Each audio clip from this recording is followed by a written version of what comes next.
مولاي صل وسلم دائما ابدا على حبيبك خير الخلق كلهم أمن تذكر جيران بذي سلام ما زجت عن جرى من مقلة بدم مولاي صل وسلم دائما ابدا على حبيبك. صحیح سلامت ہو، یہ بھی علامت ہے کہ اللہ تعالیٰ کو اس بندے پر کرم. حضرت مولانا غلام غوث بہاؤالدین صاحب ہم نے آخری زمانے میں بھی دیکھا تو چاق و چوبند تھے، کسی کے محتاج نہیں تھے. جب بھی بات کرتے تھے تو عقل و شعور کی بات فرماتے تھے. کبھی ایسی بیتوکی بات ان کے زبان سے نہیں نکلتی کہ ان کے مولا کا ان پر کرم تھا، ان بزرگوں کا صدقہ تھا جن کی خدمت انہوں نے کی تھی.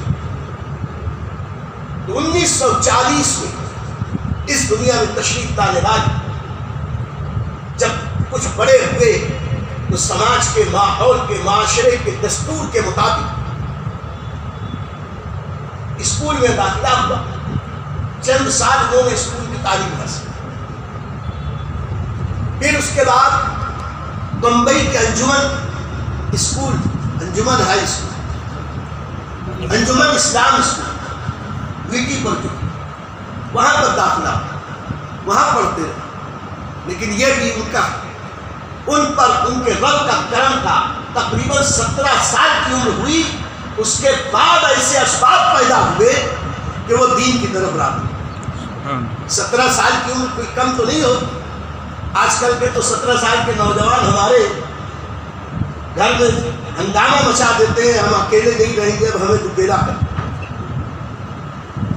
لیکن 17 سال کی عمر 1957 اللہ نے حضرت مولانا غلام غوث بہاؤالدین کے لیے دین کی راہ کو آسان کیا، اور اس کا سبب، اس کا ذریعہ، اس کا وسیلہ کسی محلے کے ایک اور عالم دین، عالم نبیل، فاضل جلیل، جامع شریعت و طریقت حضرت علامہ مولانا معین الدین بھرماج صاحب علیہ رحمت و رضوان کی ذات پر فرماتے تھے کہ مجھے مولانا عصمت صاحب کو سب سے پہلے 1957 مولانا معین الدین بھرماج صاحب نے اپنے ساتھ لے جا کر احمد آباد کے دارالعلوم شاہ عالم میں داخل کیا. میں نے جب اس پر غور کیا کہ شاہ عالم دارالعلوم شاہ عالم ہے، احمد آباد ہی کیوں لے گئے؟ تو اس کی وجہ ہے یہ وہ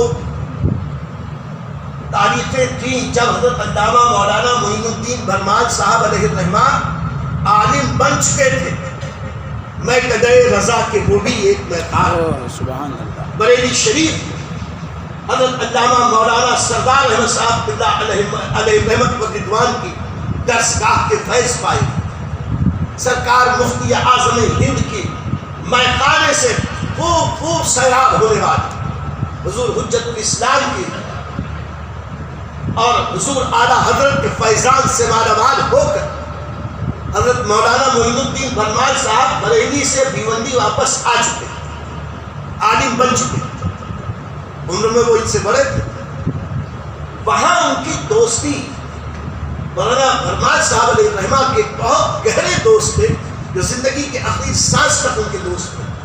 ان کا نام تھا مولانا عبدالقادر احمد آبادی. ان دونوں کی دوستی بے مثال دوستی. بلکہ حضرت مولانا بھرماج صاحب علیہ الرحمہ جب پاکستان گئے تو یہ اکیلے نہیں گئے، مولانا عبدالقادر اور یہ دونوں ساتھ ساتھ گئے. زندگی کی آخری سانس تک کے لوگ ساتھ ساتھ رہے. تو مولانا عبدالقادر صاحب کے ذریعے کچھ بات ضرور ہوئی ہوگی. انہی کے مشورے پر مولانا غلام غوث بہاؤالدین اور مولانا عصمت گوبرے صاحب نے احمد آباد کے دارالعلوم میں داخل کیا. وہاں کی خوش نصیبی ایسی کہ اس وقت اس دارالعلوم میں وہاں صدر مدرس تھے ہم اہل سنت کے بہت بڑے پیشوا، بہترین خطیب، بہترین مقرر، بہترین محرر، بہترین مصنف حضرت علامہ مولانا عبد المصطفیٰ اعظمی علیہ رحمت و رضوان. 1957 کی بات کہہ رہا. اس کے بعد حضرت مولانا عبد المصطفیٰ اعظمی صاحب بھیونڈی دارالعلوم سمدیہ میں بھی کچھ سال رہے. کوٹل گیٹ مسجد کی بنیاد 1962 میں حضرت مولانا عبد المصطفیٰ اعظمی ہی کے ذریعے یہ نئی عمارت کی بنیاد رکھی.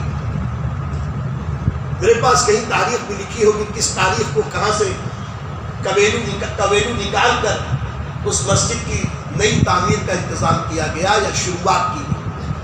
خیر، اب مولانا عبد المصطفیٰ اعظمی صاحب جو دستگاہ کے میدان کے ایسے شہسوار تھے کہ پتھر کو بولنا سکھاتے، مجنون کو عقل مند بنا. ان کا علم، ان کا قلم، ان کی تحریر، ان کی تقریر، ان کی زندگی ایسی تھی کہ عام پتھر کہا جاتا تھا تو تراش کو وہ اسے ہیرا بنا دے.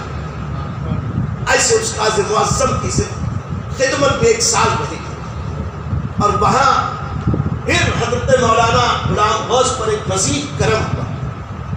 1957 کی اسی سال جو سالانہ جلسہ ہوا، اس سالانہ جلسے میں ہائے ہائے کیا فرماتے تھے حضرت مولانا غلام غوث بہاؤالدین کہ اس جلسے میں جو سالانہ جلسہ ہوا تھا تو بزرگ تشریف لائے. ایک حضرت سیدی سرکار مفتی اعظم ہند، سبحان اللہ، سبحان اللہ، مفتی اعظم عالم، سبحان اللہ، اور دوسرے محدث اعظم ہند حضرت علامہ مولانا سید محمد میاں کچھوچوی علیہ رحمت و رضوان. سبحان اللہ، مفتی اعظم بھی وہاں جلوہ فرما تھے، محدث اعظم بھی وہاں جلوہ. سبحان اللہ، سبحان اللہ. جب سنیوں کے اختلاف اور انتشار کی بات ہوئی تو ایک بار کہنے لگے وقار میاں کیا بتائیں، ہم نے تو وہ زمانہ دیکھا ہے، وہ اتحاد اور اتفاق کا زمانہ، اور آج ہم دیکھ رہے ہیں کہ جوتیوں میں دال بٹ رہی ہے. وہ حال تھا. کہتے ہیں کہ وہاں چونکہ یہ بمبئی سے گئے تھے اور جس ماحول سے جن لوگوں کے ذریعے گئے تھے تو ان لوگوں کی وہاں ذرا آؤ بھگت زیادہ تھی. کہتے تھے کہ ہم تو بچے ہی تھے، حالانکہ اتنے بھی بچے نہیں تھے، 17 سال کی عمر. کہتے تھے لیکن ہمارا تو نیا نیا ماحول تھا. ایک طرف سرکار مفتی اعظم ہند جلوہ فرما ہوتے، دوسری طرف سرکار مفتی اعظم ہند ہوتے، اور بیچ میں ہم خدمت کے لیے موجود ہیں. کبھی حضرت کے لیے پان لا رہے ہیں، کبھی حقہ تیار کر رہے ہیں، کبھی کوئی خدمت، کبھی کوئی خدمت. اس وقت کا ایک واقعہ بڑا دل نشین بیان فرماتے تھے. فرماتے تھے کہ میں نے اپنی آنکھوں سے دیکھا کہ بہت سارے لوگ آئے، کچھ علماء آگے آگے آئے، سرکار مفتی اعظم ہند سے عرض کی حضور یہ سب لوگ مرید ہونے کے لیے آئے ہیں، مرید کر. دیکھیں کل کے لوگ کتنے بے نفس تھے، کیا للہیت تھی، کیا اخلاص تھا، کیا انکسار، کیا تواضع. فرمانے لگے سرکار مفتی اعظم ہند ارے مرید کرنا ہے تو یہ سید صاحب حضور محدث اعظم ہند بیٹھے ہیں، کہا حضرت سے مرید کرا. یہ سب اس طرف آئے، حضرت کا خیریت، کہا حضور مرید کرنا ہے، کہا مفتی اعظم بیٹھے میں کیسے سبحان اللہ، ادھر جائیں تو ادھر بھیجے جائیں، ادھر جائیں تو ادھر بھیجے جائیں. اور آج تو ہمارے جیسے لوگوں کا زمانہ ہے کہ کون کہاں سب ادھر ہی آ، ادھر آ، ادھر. ہم اپنے پیر کے پاس بھی کسی کو بھیجنے کے تیار ہیں کہ ہمارے شیخ کی طرف ہم کسی کو رجوع کرا، بس ہمارے ہی پلے بن جا. اور وہ دور وہ تھا ایک تاجدار رسولیت، تاجدار قادریت، وہ تاجدار اشرفیت کی طرف بھیج رہا، اور تاجدار چشتیت، تاجدار قادریت کی طرف بھیج رہا. حضرت مولانا عبد المصطفیٰ اعظمی صاحب کیا کہنے، یہ ان دونوں بزرگوں کے منظور نظر تھے. کہنے لگے کہ حضور اس کا ایک حل میرے پاس. چادر منگوائی اور چادر پھیلائی. کہا حضور آپ دونوں اسے پکڑ لیں. دونوں بزرگوں نے چادر پھیل دی. کہا جتنے لوگ ہیں سب اس چادر کو پکڑ لیں. آج تاریخ کا وہ منظر دنیا دیکھے کہ دونوں بزرگوں کے مرید ایک ساتھ ہو. یہ سب باتیں آج بتانے والے ہیں کہاں؟ یہ سب بتانے والے قبرستانوں کو آباد کر گئے. لیکن آج بھی جو لوگ بیچ کے برزخ کبریٰ ہیں ان لوگوں سے آپ ملتے اور جلتے رہیے تو ماضی کی یہ باتیں معلوم. ایسے ماحول میں رہنے والے اور مفتی اعظم ہند اور محدث اعظم ہند ان دونوں کی خدمت کر کے ان کی دعائیں لی تو فرماتے ہیں انہی دعاؤں کا صدقہ تھا کہ ایک ہی سال میں ہمارا نصیب ہمیں بھیونڈی سے احمد آباد اور احمد آباد سے مبارک پور پہنچا. اب مبارک پور بھی گئے ایسے ہی نہیں گئے. مبارک پور جانے کے لیے اب ایک دوسرے عالم نبیل فاضل جلیل محسن سنیت حضرت علامہ مولانا حامد فقی صاحب علیہ رحمۃ اللہ ان کی ذات بابرکات وسیلہ ہوئی. فرماتے ہیں کہ ہم دونوں کو حضرت مولانا حامد فقی صاحب علیہ الرحمٰن نے یہاں سے گھر والوں سے جو کچھ بات کر کے لے گئے ہیں یہاں سے جب اس نے سفر کیا تو براہ راست مبارک پور جانے کی بجائے پہلے کچوچا شریف. اصل میں حضرت مولانا حامد فقی صاحب علیہ الرحمٰن حضور شاہ علی حسین اشرفی میاں علیہ رحمت و رضوان سے بہت زیادہ قریب تھے. تعلق ان سے زیادہ رہا, قربت رہی, ان پر اشرفی رنگ غالب رہا. تو کچوچا شریف میں گئے اور کچوچا شریف میں قیام کہاں کیا آپ لوگوں نے صرف نام سنا. اس زمانے میں سن 1958 حضرت مولانا غلام غوث بہاؤالدین صاحب کی کچوچا مقدسہ میں 3 دن تک حضور سرکار کلام سید مختار اشرف صاحب اللہ علیہ رحمت و رضوان کے گھر میں قیام فرما ان کے مہمان.